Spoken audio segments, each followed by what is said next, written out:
right, good afternoon, everybody, ladies, gentlemen. And I'm Dr. Calvin Durrell. I'm a board-certified anesthesiologist. I have extensive training in pain management, also anti-aging medicine, and I'm a fellow of the American Academy of Anti-Aging Medicine. So, by a show of hands, how many people in this room have fibromyalgia? Well, hopefully I've done it in the wrong room. Okay. Yeah. Great. So really, everybody? Yeah. Is that 100%? This is a fibromyalgia support group. So I just wanted to make sure, because I know sometimes it could be friends or family or, you know, people, You're right. kids. And I do, and you may already know this, how many of you, so really it's 100% of the people in the room. And how many of you have a physician or have met a physician who doesn't believe in fibromyalgia? 100%. Okay. How many? Have you met one that hasn't? Yeah, it's like 75%. And then your current physician, how many of you are under care of a physician who does believe in fibromyalgia?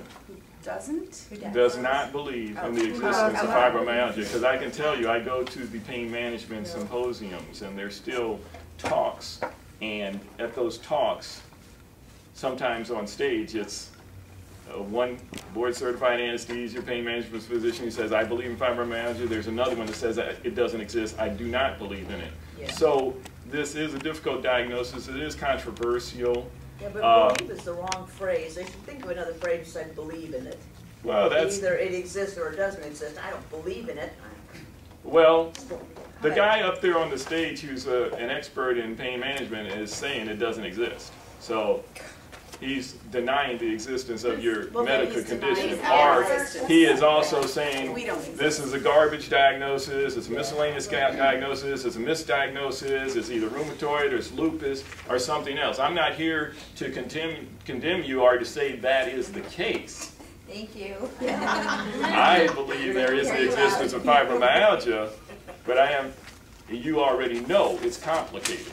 Yeah. It's not that these are bad physicians. Well, we don't care what it's called. You know, we want to be it's validated. that We have something. it is something that's challenging to treat, it's hard to diagnose. There is no, it's not like diabetes or high blood pressure. I can put this measurement in the lab in a test tube, I can get a diagnosis. So understand the complexity of it, that is part of it, and having a physician who respects that, because I think, you know, I would have enjoyed being here for the whole meeting and maybe hearing each individual person if you were each telling a story of how you became a fibromyalgia person. Now, the last person I walked in on was talking about Levaquin antibiotic, and that makes sense to me. Our surgery, that makes sense to me because the problem is that when I look for a common mega theme, even though different people are presenting in different ways and have different signs and symptoms, it is a neuroendocrine imbalance. So when you understand that, or you have a physician who understands that, you're a step closer to the cure, because we got to get your hormones back in balance. The second problem, the reason why I was especially intrigued with the Levaquin one is because these antibiotics, we have big gun antibiotics now, and what they do is they disrupt and destroy your normal flora. So the real way the digestive system works is you have enzymes that your body is producing, and you're starting to hear the term probiotic. These are good bacteria. There's friendly bacteria that should be there that help you digest the food. When these bacteria are not there, you're not going to properly digest the food. So there's a lot of problems with the way mainstream medicine is approaching the body. They're not approaching the body in a mechanism to try and reestablish, you know, your hormones, your normal flora, make sure your enzymes, as part of as we age, as we're getting older, you know, you're 40, you're 50, you're not secreting the same number of enzymes to digest your food as when you was 20 and 30. And what's happening is when, okay, you get reflux, heartburn. Well, should you take a TUM? Should you take a H2 blocker? Should you take something more aggressive like omeprazole, which is just blocks out the whole proton pump inhibitor? Actually, no. What we do need to reestablish is maybe an enzyme supplement, and then maybe some aloe vera juice to help digest the food, and then also probiotics and normal flora. And also, this is also related to your condition, your fibromyalgia condition, because when your body is not getting the proper vitamins, minerals, and supplements in there, then you're getting these signs and symptoms, and that's why it's so confusing. And what I'm starting to see is there's a commonality, and I can help the body. Actually, Time magazine actually did a article, and I have to find a copy of it. I saw the cover, and it was titled "The Body on Fire."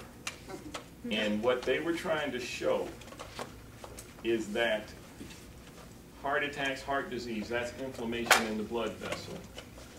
You know, rheumatoid arthritis, that's inflammation in the joints. Lupus, autoimmune inflammation, but it's autoimmune, it's this dysregulation. So if you got a doctor who's starting to think this way, then you got somebody who's a step closer to getting you to the truth, maybe getting you back to, you know, the Chinese medicine they talk about, you know, homeostasis or the yin and the yang deficiencies and stuff like that. And a lot of Western medicine, when we said, oh, we can't put that in test tube, that doesn't exist, that doesn't work. Well, that's really not true, actually. It's just another pathway of medical wisdom, knowledge, etc. So if I was looking at you or trying to treat you as a fibromyalgia person, first off, I want to always say, you know, keep hope alive. There's always something new, there's always something different to try, and there's always a way to analyze your body and look at the neuroendocrine mechanisms. Now, on my card, one side is pain management, the other side is anti-aging medicine. And for you individuals who have fibromyalgia, that anti-aging medicine is not just for some people, it's just, well, I want the energy and everything when I was 20-something or 30-something, or I want the sex drive and the libido. No, for your team, your group, your disease state, it's going to make your pain go away. It's not going to be just for something more superficial. It's not like, you know, I want a facelift so I look young.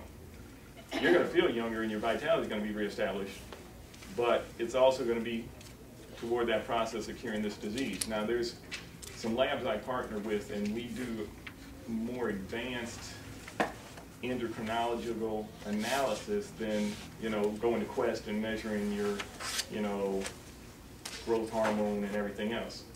So I'm going to go over the conventional MD allopathic way of looking at fibromyalgia, and we'll review some of the things. And I don't know, this nice lady who just talked, I caught the end of her thing, and she was on 5, 6, 7, 8 drugs, and there are a bunch of drugs